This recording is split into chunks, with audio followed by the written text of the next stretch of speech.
तौर पे होनी ही है। और मुझे नहीं लगता कि इसमें जो है वो ज्यादा और इसमें लेट लतीफी होगी, क्योंकि विपक्ष भी इसको एक मुद्दा बना रहा है। और बात कांगड़ा की अनदेखी की हो रही है कि जहाँ पे 15 एमएलए हैं और वहां तक अभी तक 2 मंत्री हैं। तो जो कैबिनेट पद भरा जाना है उसमें निश्चित तौर पे जो है वो कांगड़ा को जो है वो उसमें तवज्जो मिल सकती है। ये तो एक्सपेंशन वाली बात हो गई, कैबिनेट एक्सपेंशन वाली।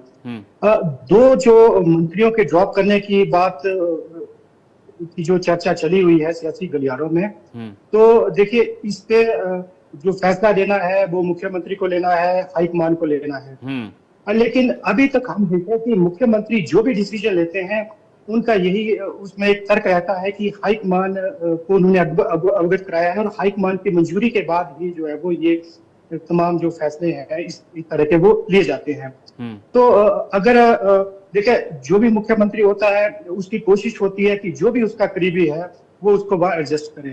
अगर हम परफॉर्मेंस की बात करें, अगर इन चीजों को आधार बनाया जाए, अगर पॉलिटिकल जो एक समीकरण होते हैं, कास्ट के जो समीकरण होते हैं, अगर उनको देखें तो निश्चित तौर पे जैसा नवनीत जी ने भी कहा कि शिमला जो है वो इनबैलेंस है।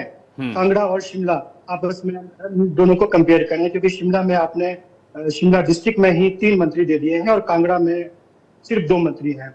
तो उस हिसाब से ये बात भी ठीक बैठती है कि कहीं ना कहीं जो है वो मंत्री मंत्री को ड्रॉप करके जो है वो किसी और को उसमें बनाया जाए। अब ये सारी बातें हाईकमान के पाले में है, मुख्यमंत्री के पाले में है, हम इस पे खाली अपना एक पक्ष रख सकते हैं।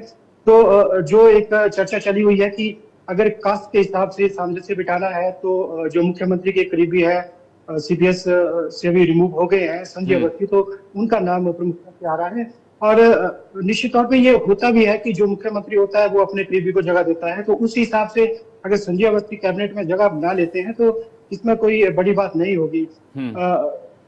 देखिए सीनियर्स की बात करें तो सुख सरकार ने चंद्र कुमार और धनीराम शांडिल को एक लंबा समय, अभी 2 साल तक जो है वो उन्हें एक अच्छे पोर्टफोलियो दिए हैं। और कांग्रेस जो है वो हो सकता है नए एक्सपेरिमेंट भी करे, उनकी जगह जो रिप्लेसमेंट पार्ट से अगर हम देखें तो हो सकता है कि एमएलए को, सेकंड टाइमर एमएलए को या उन लोगों को भी तवज्जो मिले, क्योंकि बैलेंस करना है। तो जो मंडी पार्लियामेंट्री है वो भी अनबैलेंस नजर आ रही है कि वहां पे सिर्फ जो एक मिनिस्टर है जगत सिंह नेगी वही वहां से है।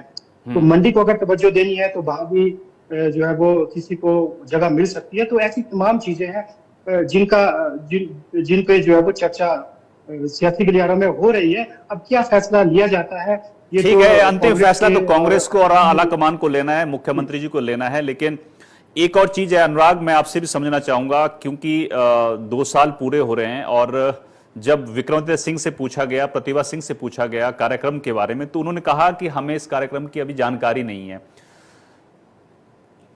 एक साल जब पूरा हुआ था तब भी प्रतिभा सिंह ने कहा था कि मुझे कॉन्फिडेंस में नहीं लिया गया, मुझे बताया नहीं गया, मुझे ज्यादा जानकारी नहीं है। तो क्या लगता है आपको कि जो गुटबाजी के बीज कांग्रेस में पहले से थे वो अब भी हैं? क्योंकि हालांकि सीएम भी मना करते हैं, प्रतिभा भी मना करती हैं कि ऐसी कोई बात नहीं है, लेकिन जब दोनों प्रतिभा सिंह और विक्रमादित्य सिंह कहते हैं कि हमें जानकारी नहीं है, तो इसके क्या मायने हैं?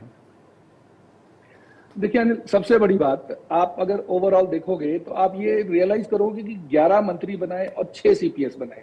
6 सीपीएस बनाने का कारण क्या था? पहली बात तो ये है